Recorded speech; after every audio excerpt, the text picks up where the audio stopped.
जो हमने पार्ट 1 इसका पढ़ लिया है, major domain of the earth. तो पहले पार्ट में क्या था, लेथोस्फेयर। तो लेथोस्फेयर में हमने ये जाना कि धरती के भूमंडल पर क्या क्या है, कि कौन कौन से महाद्वीप है, तो उन महाद्वीपों के बारे में जाना।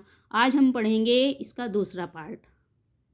तो दूसरा पार्ट है इसका हाइड्रोस्फेयर। तो सबसे पहले समझिए हाइड्रोस्फेयर क्या होता है। तो हाइड्रोस्फेयर का मतलब होता है हिंदी में जलमंडल, यानी कि जहाँ पर जल ही जल है, चारों तरफ जो पानी पानी है। तो वो किसके अंतर्गत आता है, वो आता है हमारा हाइड्रोस्फेयर के अंतर्गत। तो इसलिए उसको क्या कहते हैं हम, जलमंडल। तो जल जैसे 3 मंडलों से मिलकर पृथ्वी बनी है, तो पहला जमीन हो गया है, दूसरा क्या हो गया है हमारा, जलमंडल। तो अब हम स्टडी करेंगे जलमंडल में। तो कहते हैं कि the earth is called the blue planet. तो अर्थ क्या कहलाता है, अर्थ कहलाता है ब्लू प्लैनेट। जब ऊपर से देखा जाता है अंतरिक्ष से अर्थ को, तो ये हमें नीचे नीला नीला नजर आता है। तो नीला क्यों नजर आता है, तो more than 71% of the earth is covered with water. तो इसीलिए नजर आता है क्योंकि 71% हमारी जो धरती है वो किससे कवर्ड है, वो पानी से कवर्ड है। Only 29% with land. तो और सिर्फ 29% क्या है, लैंड है।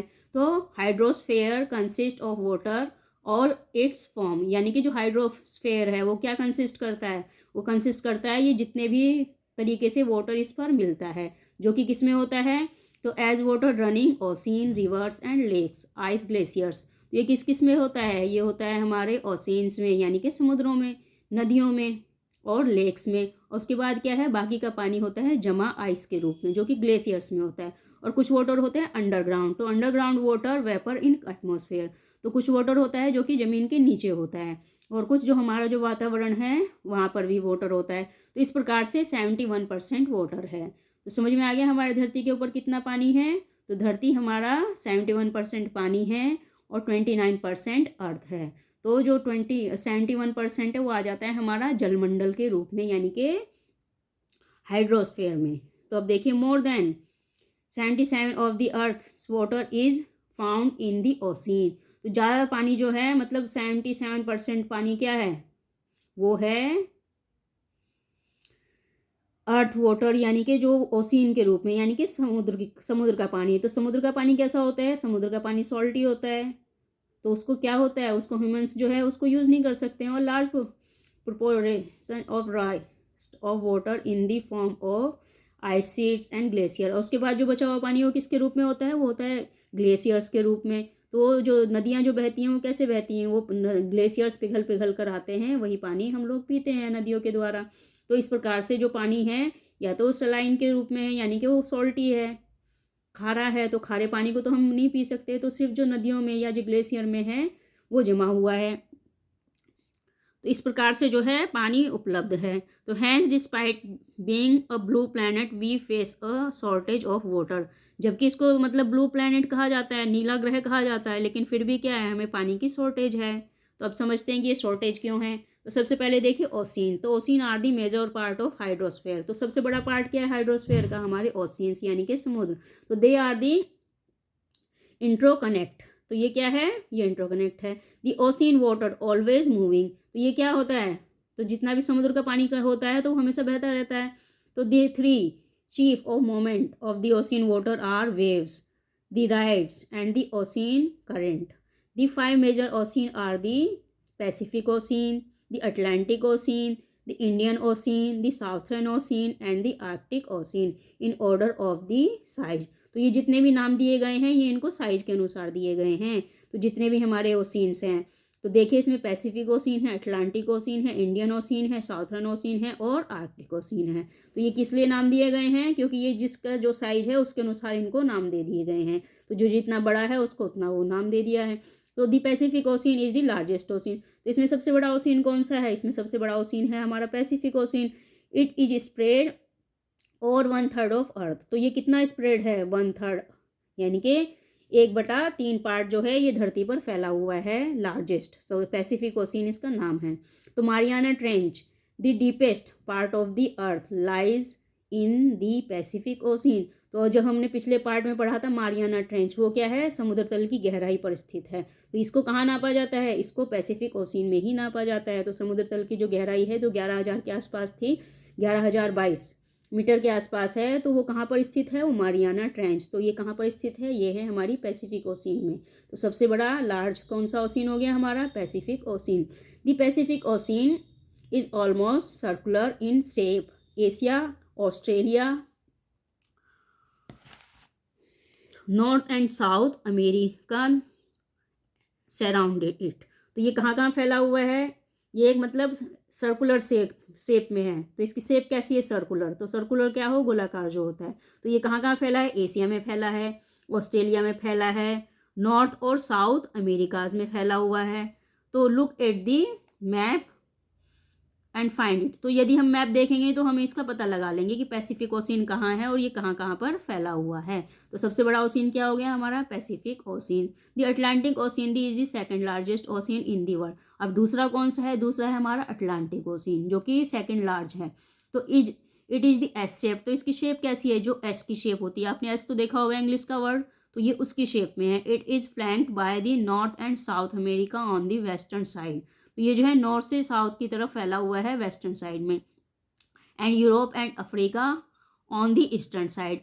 और यूरोप और अफ्रीका के ईस्टर्न साइड में, और अमेरिका के कौन से साइड में है? वेस्टर्न साइड में।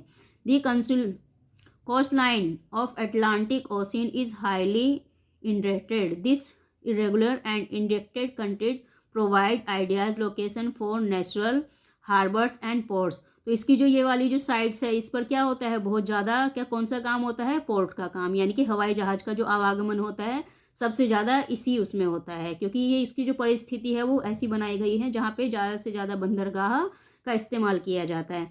From the point of view commerce it is the busiest ocean. तो इसीलिए ये क्या है? ये सबसे बिजी ओशियन है। किस लिए? कमर्शियल वे में, यानी कि जो आवागमन होता है, जो शिपें जो सामान लेके जाते हैं इधर से उधर, तो वो सबसे ज़्यादा इसी ओशियन में जाते हैं, क्योंकि ये सबसे ज़्यादा जो इसकी जो मतलब कोस्ट है, मतलब कोस्टल एरिया है, वो कैसा है? वो इसको वो प्रोवाइड करता है ताकि वहाँ पे आसानी से जो है शिप आ जा सकें। तो इसलिए सबसे ज़्यादा ये बिजी है और सबसे ज़्यादा कमर्शियल कार्य इसी में होता है।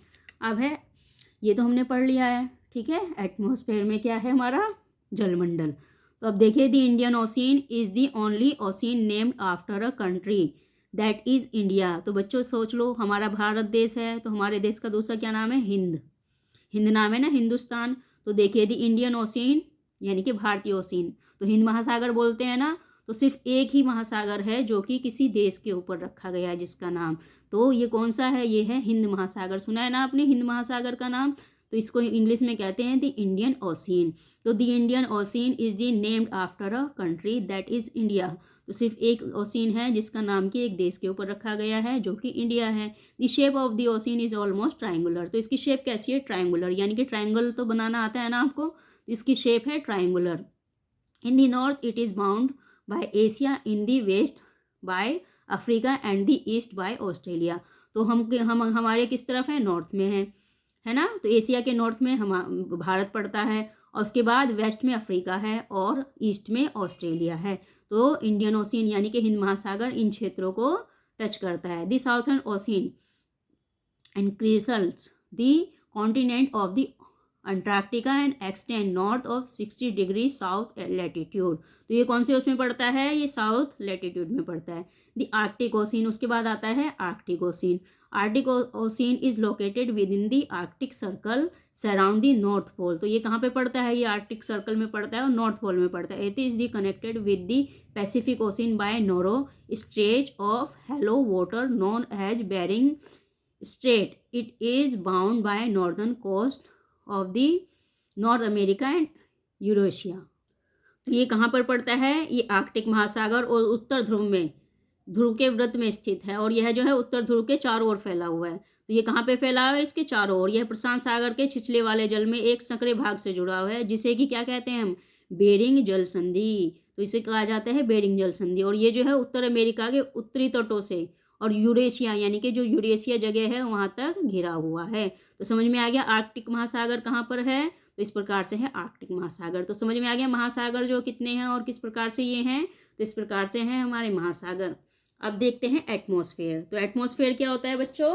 तो जहाँ पे भी हम सांस लेते हैं तो वो क्या हो जाएगा? वो हमारा हो जाएगा एटमॉस्फेयर, यानी कि जहाँ पर हवा का वास होता है। तो तीसरा वो है हमारा एटमॉस्फेयर। एटमॉस्फेयर यानी कि वायुमंडल। तो the earth is surrounded by a layer of gas called atmosphere. तो धरती के जो चारों तरफ गैसें हैं उससे जिससे धरती घिरी हुई है, जिसमें कि हम सांस लेते हैं, हम जिंदा हैं जिसकी वजह से, उसको हम क्या कहते हैं? उसको कहते हैं एटमॉस्फेयर। तो इसको हिंदी में कहते हैं वायुमंडल। तो this thin blanket of air is integral and important aspect of the planet. तो ये क्या है? ये एक जो है पतली सी परत है जो कि हमारा जो ग्रह है उसके चारों तरफ उसको घेरे हुए, और ये जो क्या है, ये एक बहुत ही अभिन्न भाग है इसका, यानी कि यदि ये हट जाए तो हमारा प्लैनेट नहीं होगा। तो it provide us the air we breathe and protect us from the harmful effect of sun's ray. तो ये हमें कैसे प्रोटेक्ट करती है? ये हमें सांस लेने के लिए हवा देती है, और जो हार्मफुल इफेक्ट होते हैं सन की रेज के, यानी कि जो सूर्य की किरणें होती हैं, जो हानिकारक किरणें होती है, ये उनसे हमें बचाती है। तो समझ में आ गया एटमॉस्फेयर क्या होता है? The atmosphere extend up to high of about 1600 kilometre. तो ये कितना है? ये वायुमंडल जो है इसकी ऊंचाई कितनी है? इसकी ऊंचाई है 1600 किलोमीटर तक की। तो इतने क्षेत्र में क्या फैला हुआ है? इतने क्षेत्र में हमारा फैला है वायुमंडल। The atmosphere is divided into 5 layers. तो एटमॉस्फेयर कितनी लेयर्स में डिवाइड है? 5 लेयर में। यहाँ पे देखिए एटमॉस्फेयर की 5 लेयर्स। सबसे पहले क्या है? एक्सोस्फेयर, उसके बाद थर्मोस्फेयर, उसके बाद है मेसोस्फेयर, उसके बाद है स्ट्रेटोस्फेयर, फिर है ट्रोपोस्फेयर। तो हम कौन से उसमें हैं? तो सबसे पहले है बहिर्मंडल, यानी कि जो बाहर की तरफ है, उसमें तो हम जाते ही नहीं है, वो हो जाएगा हमारा बहिर्मंडल, जिसको कि हम क्या कहते हैं इंग्लिश में? एक्सोस्फेयर। उसके बाद है हमारा थर्मोस्फेयर। थर्मोस्फेयर क्या है? हमारा आयन मंडल है। उसके बाद मेसोस्फेयर। मेसोस्फेयर को बोलते हैं मध्यमंडल, यानी कि बीच का मंडल। उसके बाद है स्ट्रेटोस्फेयर। तो स्ट्रेटोस्फेयर को क्या बोलते हैं हिंदी में? समताप मंडल। अब सबसे लास्ट में आता है जिसमें कि मतलब जो कि हमारे सबसे ज़्यादा नज़दीक है, ट्रोपोस्फेयर। तो ये क्या बोलते हैं? इसको बोलते हैं क्षोभ मंडल। तो देखिए इन वायुमंडलों के बारे में जानते हैं।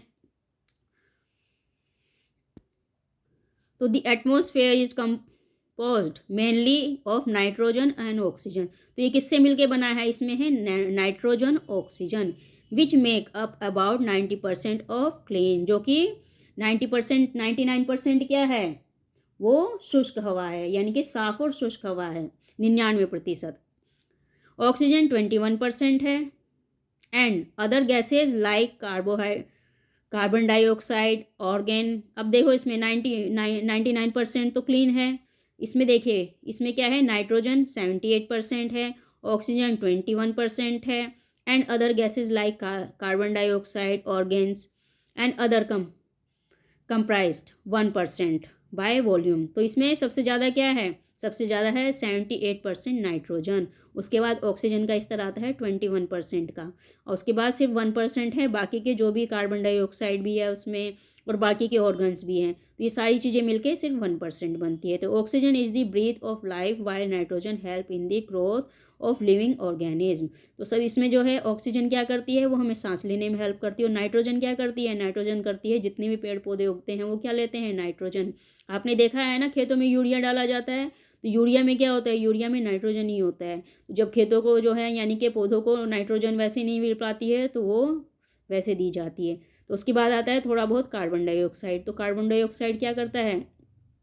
तो thought present in minute amount, यानी कि वो थोड़ी सी कार्बन डाइऑक्साइड जो है वो बहुत थोड़ी मात्रा में is important as the observe heat radiated by the earth thereby keeping the planet warm. It is also essential for the growth of plants. तो ये जो है ये इतनी भी कार्बन डाइऑक्साइड क्यों है? क्योंकि हम लोग जो है बहुत ज़्यादा क्या करते हैं?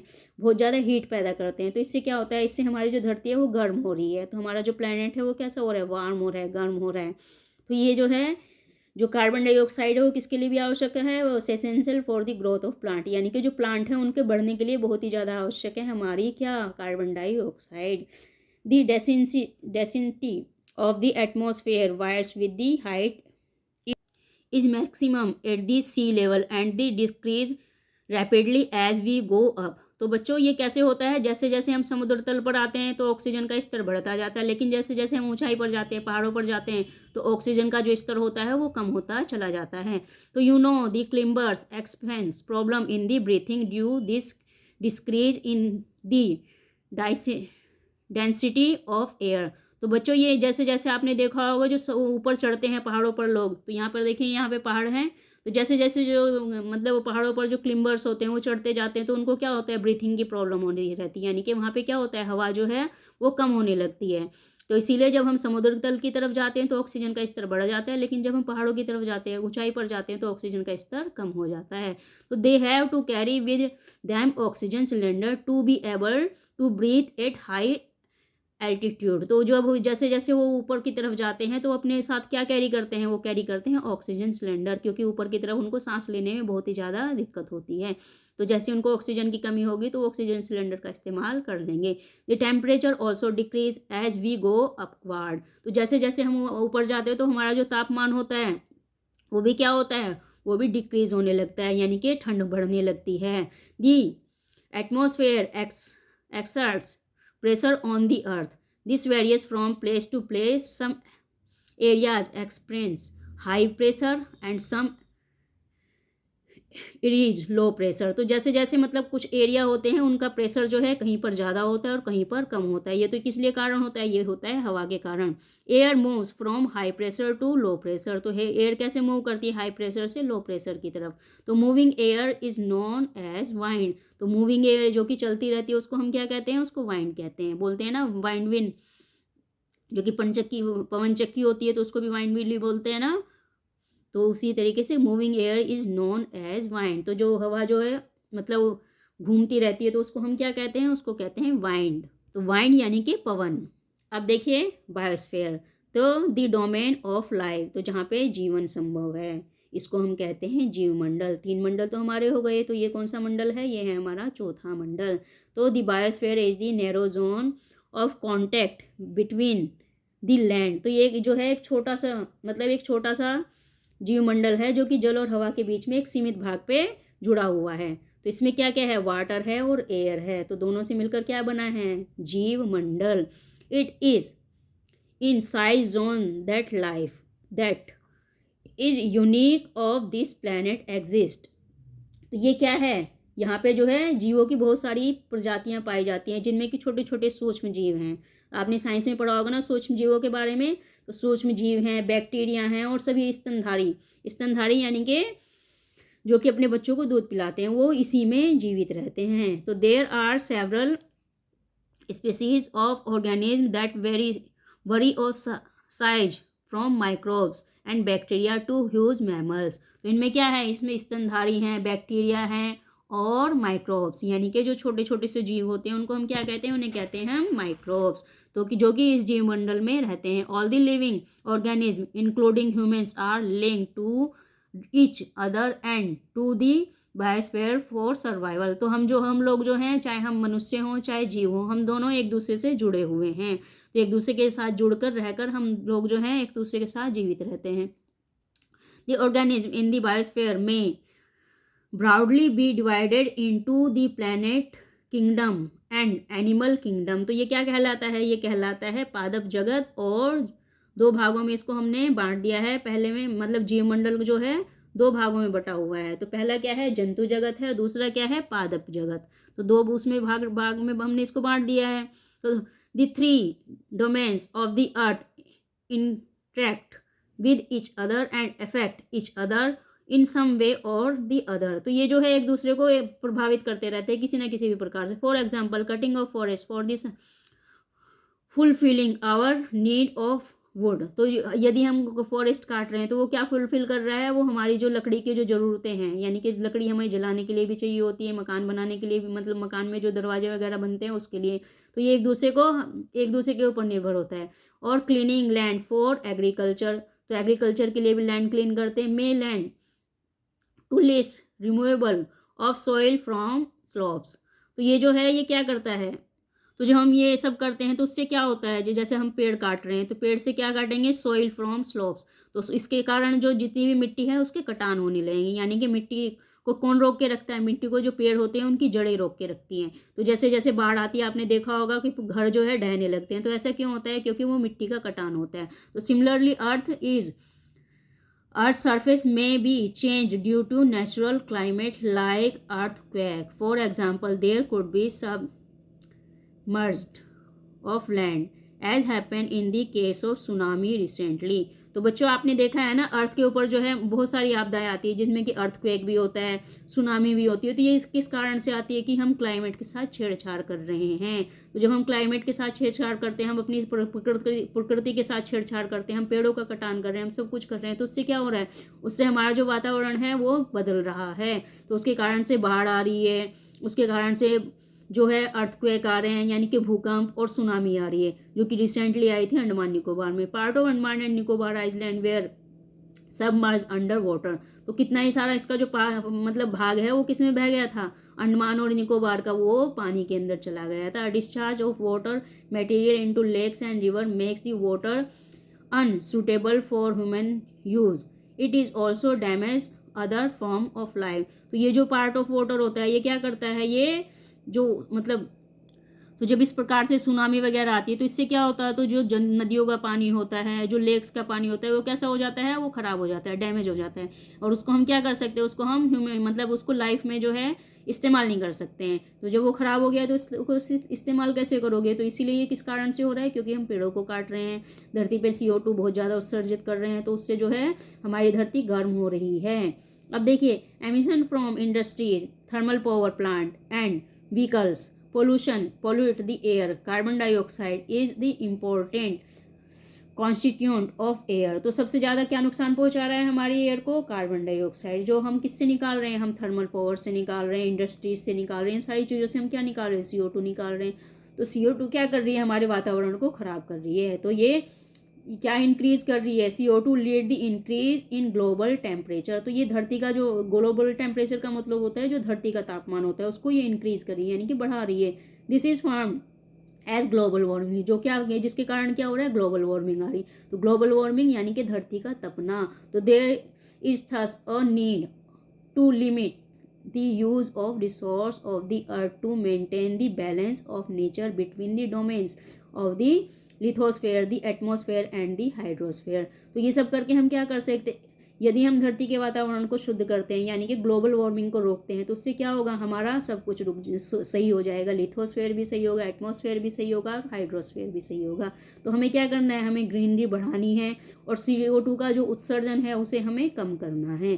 क्योंकि यदि हम CO2 ऐसी उत्सर्जित करते रहेंगे तो ग्लोबल वार्मिंग बढ़ती जाएगी। ग्लोबल वार्मिंग बढ़ेगी तो क्या होगा, उससे बहुत सारी चीज़ें, यानी कि बहुत सारी आपदाएं आएंगी। तो यदि आपदाएं आएंगी तो उससे किसका नुकसान होगा, उससे ह्यूमंस का नुकसान होगा, मनुष्य का नुकसान होगा, जितने भी जीवित प्राणी हैं उन सब का नुकसान होगा। तो हमें क्या करना है, हमें CO2 यानी कि कार्बन डाइऑक्साइड का उत्सर्जन कम करना है, और ग्रीनरी जो है, ग्रीन प्लांट जो है उसको लगाना है। तो उससे क्या होगा, उससे जो तीनों डोमेन्स है हमारी, लिथोस्फेयर, एटमॉस्फेयर और हाइड्रोस्फेयर, ये सभी बची रहेंगी। तो समझ में आया बच्चों आपको, तीनों के तीनों क्या मतलब, तीनों क्या कौन कौन से हैं। उसके बाद हमारा जीवमंडल है।